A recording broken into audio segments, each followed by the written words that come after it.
যে মাথা ঝুকাতো খোদারি দরবারে, সে মাথায় চুরি চালালো এজিদ সীমারে।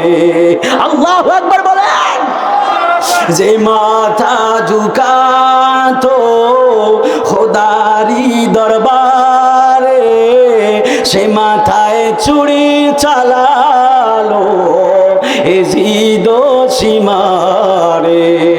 শাহাদাতের প্যালা নসিব হলো মোর, আমি মরেছি এমন নয়, জিন্দা হয়েছি।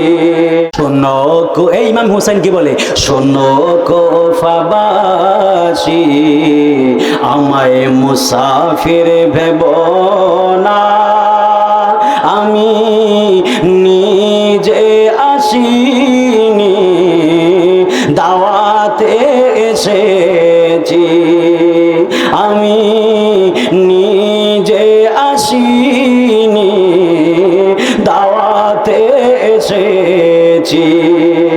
যে মাথা ঝুকাতো খোদারি দরবারে, সে মাথায় চুরি চালালো এজিদ সীমারে। আল্লাহু আকবার বলেন। যে মাথা ঝুকাতো খোদারি দরবারে, সে মাথায় চুরি চালালো এজিদ সীমারে। শাহাদাতের প্যালা নসিব হলো মোর, আমি মরেছি এমন নয়, জিন্দা হয়েছি। শোনো কুফাবাসী আমায় মুসাফির ভেব না, আমি নিজে আসিনি দাওয়াতে এসেছি, আমি নিজে আসিনি দাওয়াতে এসেছি। একটা জবান বন্ধ রাখবেন না, চিৎকার মেরে বলেন না ইয়া হুসাইন। আরো জোরে বলেন ইয়া হুসাইন। আল্লাহু আকবার বলেন।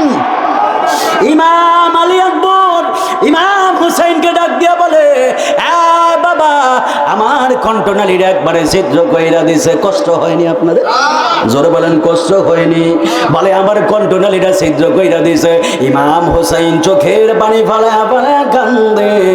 ইমাম হুসাইন ডাক দিয়া বলে, আলী আকবর, আলী আকবর, তোমার কণ্ঠ ছিদ্র কইরা দিছে, টেনশন কইরো না।